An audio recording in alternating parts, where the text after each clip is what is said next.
सोचिए, अगर बार बार आपके भगवान, आपकी परंपराओं और आपके विश्वास का मजाक उड़ाया जाए और जब आप सवाल उठाएं तो आपको ही गलत ठहरा दिया जाए। ये कोई एक घटना नहीं है, ये एक पैटर्न है।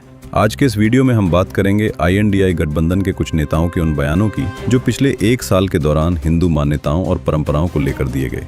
जनवरी से दिसंबर 2025 तक दिए गए सार्वजनिक बयानों का एक विस्तृत अध्ययन किया गया। इस समीक्षा में करीब 19 ऐसे मामले सामने आए।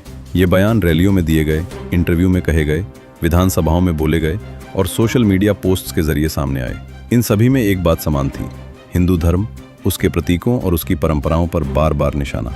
कई लोगों का मानना है कि ये सिर्फ राजनीतिक आलोचना नहीं थी, बल्कि सीधे तौर पर अपमानजनक टिप्पणियां थीं। सबसे गंभीर सवाल ये है कि हेट स्पीच के नियम हर जगह समान रूप से लागू होते हुए क्यों नहीं दिखते। इस बहस को और मजबूती मिली जनवरी 2026 में मद्रास हाईकोर्ट की मदुरै पीठ की एक अहम टिप्पणी से। अदालत ने कहा कि यदि कोई व्यक्ति किसी धर्म को समाप्त करने जैसे शब्दों का इस्तेमाल करता है तो वो हेट स्पीच की श्रेणी में आता है।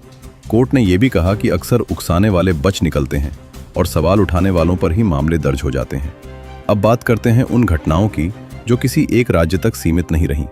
पश्चिम बंगाल में दिसंबर 2025 की एक सार्वजनिक सभा के दौरान भगवान राम को लेकर ऐसा बयान दिया गया जिसे लोगों ने जानबूझकर उकसाने वाला बताया। तेलंगाना में हैदराबाद के एक कार्यक्रम में हिंदू देवताओं की परंपराओं पर सवाल उठाए गए। आलोचकों का कहना था कि इससे हिंदू दर्शन को हल्का दिखाने की कोशिश की गई।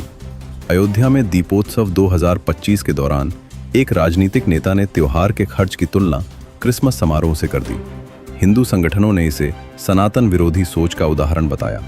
बिहार के रोहतास जिले में मां दुर्गा और मंदिरों को लेकर दिए गए बयानों के बाद प्रदर्शन हुए और लोगों का गुस्सा सड़कों पर दिखा। कर्नाटक में धार्मिक धर्मांतरण को सही ठहराते हुए पूरे हिंदू समाज पर सामान्य आरोप लगाए गए, जिससे बड़ा राजनीतिक विवाद खड़ा हो गया। लेकिन मामला यही नहीं रुका। सनातन धर्म को सीधे निशाना बनाते हुए कई बयान सामने आए।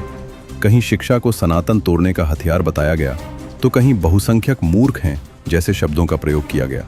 महाराष्ट्र में सनातनी आतंकवाद जैसे शब्दों को दोबारा जिंदा किया गया। इन्हें ऐतिहासिक घटनाओं से जोड़ने की कोशिश हुई, जिसे कई लोगों ने भ्रामक और तथ्यहीन बताया। कुछ नेताओं ने सनातन धर्म को विकृत विचारधारा कहा। कहीं पवित्र तिलक जैसे धार्मिक प्रतीकों पर आपत्तिजनक तुलना की गई तो कहीं पार्टी कार्यकर्ताओं को धार्मिक पहचान छोड़ने की सलाह दी गई। धार्मिक आस्थाएं और परंपराएं भी इससे अछूती नहीं रहीं। कुंभ मेले को व्यर्थ बताया गया। कुंभ का क्या कोई मतलब है, फालतू कुंभ। स्नान जैसी पवित्र परंपराओं पर सवाल उठाए गए। विधानसभा के भीतर हिंदुओं और नैतिकता को लेकर सामान्यीकरण वाले बयान दिए गए। जय श्री राम जैसे नारों पर भी आपत्तियां जताई गईं। सबसे बड़ा विवाद तब हुआ जब एक वरिष्ठ राष्ट्रीय नेता ने विदेशी मंच पर हिंदू देवताओं को काल्पनिक और मिथक बताया। इस बयान के बाद देश भर में बहस छिड़ गई। सवाल उठा, अभिव्यक्ति की स्वतंत्रता और जिम्मेदारी के बीच सीमा कहां है? इन सभी घटनाओं को एक साथ देखें तो एक सीधा सवाल सामने आता है, क्या राजनीतिक भाषण के नाम पर किसी एक धर्म को बार बार निशाना बनाना सही है? और क्या हेट स्पीच के नियम सभी के लिए समान होने चाहिए या नहीं? आपका क्या मानना है? क्या यह सिर्फ संयोग है या एक सोची समझी रणनीति? कमेंट करके जरूर बताइए और वीडियो पसंद आए तो लाइक करें, शेयर करें और चैनल को सब्सक्राइब करना ना भूलें।